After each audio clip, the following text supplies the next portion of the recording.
ಸಂಭ್ರಮಾಚರಣೆ ಮತ್ತು ಕೃತಜ್ಞತೆ ಸಲ್ಲಿಸಲು ಈ ಒಂದು ಸಂಭ್ರಮಾಚರಣೆ ಕಾರ್ಯಕ್ರಮ ಮಾಡಲಾಗಿದ್ದು, ಯಾಕಂದರೆ ಮೊದಲಿನ ಬಿಜೆಪಿ ಸರ್ಕಾರದಲ್ಲಿದ್ದಂತಹ ಮಾನ್ಯ ಮುಖ್ಯಮಂತ್ರಿಗಳಾದಂತಹ ಬಸವರಾಜ ಬೊಮ್ಮಾಯಿಯವರು ಹಡಪ ಸಮಾಜದ ಸರ್ವತೋಮುಖ ಅಭಿವೃದ್ಧಿಗಾಗಿ ಹಡಪದ ಸಮಾಜದ ಒಂದು ನಿಗಮ ಮಂಡಳಿಯನ್ನು ಘೋಷಣೆ ಮಾಡಿದರು.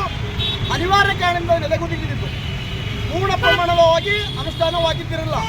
ಅದಕ್ಕೋಸ್ಕರ ಈಗಿನ ಕಾಂಗ್ರೆಸ್ ಸರ್ಕಾರದ ಮುಖ್ಯಮಂತ್ರಿಗಳಾದಂತಹ ಮಾನ್ಯ ಸಿದ್ದರಾಮಯ್ಯನವರು ಮತ್ತು ಹಿಂದುಳಿದ ವರ್ಗದ ಇಲಾಖೆಯ ಸಚಿವರಾದಂತಹ ಶಿವರಾಜ್ ತಂಗಡಿ ಸಾಹೇಬರು ಬಹಳ ಮುತುವರ್ಜಿ ವಹಿಸಿ ಆ ನೆಲೆಗುದಿಗೆ ಬಿದ್ದಂತಹ ಹಡಪ ಸಮಾಜದ ಸರ್ವತೋಮುಖ ಅಭಿವೃದ್ಧಿಗಾಗಿ ಏನು ಸರ್ಕಾರ ಘೋಷಣೆ ಮಾಡಿದಂತಹ ಒಂದು ನಿಗಮವನ್ನು ಪೂರ್ಣವಾಗಿ ಅನುಷ್ಠಾನಗೊಳಿಸಿ ಆದೇಶ ಹೊರಡಿಸಿದ್ದಾರೆ 17ನೇ ತಾರೀಕಿನಂದು.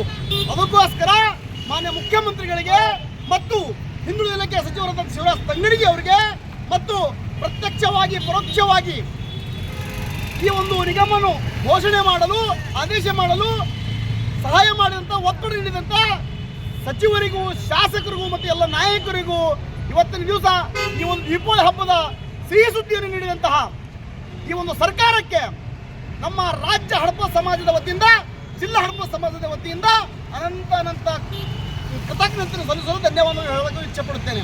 ಅದೇ ರೀತಿಯಾಗಿ ಈ ಒಂದು ನಿಗಮಕ್ಕೆ ಬರ್ತಕ್ಕಂಥ ದಿನಗಳಲ್ಲಿ ಈ ಹಡಪದ ಸಮಾಜದ ಸಾಮಾಜಿಕವಾಗಿ, ಆರ್ಥಿಕವಾಗಿ, ರಾಜಕೀಯವಾಗಿ, ಶೈಕ್ಷಣಿಕವಾಗಿ ಒಂದು ಅಭಿವೃದ್ಧಿಯನ್ನು ಹೊಂದಲು ಈ ಒಂದು ಸಮಾಜಕ್ಕೆ ಒಂದು 100 ಕೋಟಿ ಹಣವನ್ನು ಬಿಡುಗಡೆ ಮಾಡಬೇಕಂತ ರಾಜ್ಯ ಸರ್ಕಾರಕ್ಕೆ ಒತ್ತಾಯ ಮಾಡುತ್ತೇನೆ, ಮಾನ್ಯ ಮುಖ್ಯಮಂತ್ರಿಗಳಿಗೆ ಒತ್ತಾಯ ಮಾಡ್ತೇನೆ. ಅದಕ್ಕೋಸ್ಕರ ಬಂಧುಗಳೇ, ಇವತ್ತಿನ ದಿವಸ ಈ ಒಂದು ನಮ್ಮ ಸಮಾಜ ಹಲವು ತೊಂದರೆಗಳಿಂದ ಬಳಲಿದ್ದು ಈ ನಿಗಮ ಘೋಷಣೆ ಮಾಡಿದ್ದು ಬಹಳ ಖುಷಿಯಾಗಿದೆ.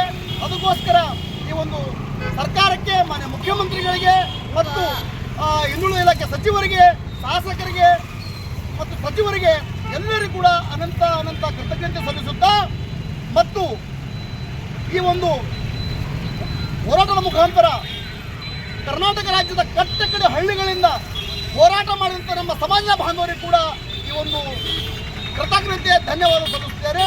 ಈ ಒಂದು ಸರ್ದಾರ್ ವಲ್ಲಭ ಪಟೇಲ್ ವೃತ್ತದಲ್ಲಿ ಜಿಲ್ಲಾ ಹಡಪ ಸಮಾಜ ಈ ಒಂದು ಸಂಭ್ರಮಾಚರಣೆ ಸಲ್ಲಿಸಿ ಪಟಾಕಿ ಸಿಡಿಸಿ ಸಿಹಿ ಹಂಚಿ ಮತ್ತು ಹಡಪದ ಪಡುವ ಭಾವಚಿತ್ರಕ್ಕೆ ಪುಷ್ಪಾರ್ಚನೆ ಮಾಡುವ ಮುಖಾಂತರ ಈ ಒಂದು ಸಂಭ್ರಮಾಚರಣೆ ಮಾಡಿದ್ದು ಬಹಳ ಖುಷಿ ತಂದಿದೆ. ಮತ್ತು ಇವತ್ತು ನಿಜವಾಗ್ಲೂ ದೀಪಾವಳಿ ಹಬ್ಬದ ಖುಷಿ ನಮಗೆ ಆಗಿದೆ, ಇವತ್ತು ನಮ್ಮ ಸಮುದಾಯಕ್ಕೆ ಆಗಿದೆ ಅಂತೇಳಿ ನಾನು ಈ 2 ಮಾತುಗಳಿಗೆ ವಿರಾಮ ಹೇಳ್ತೇನೆ.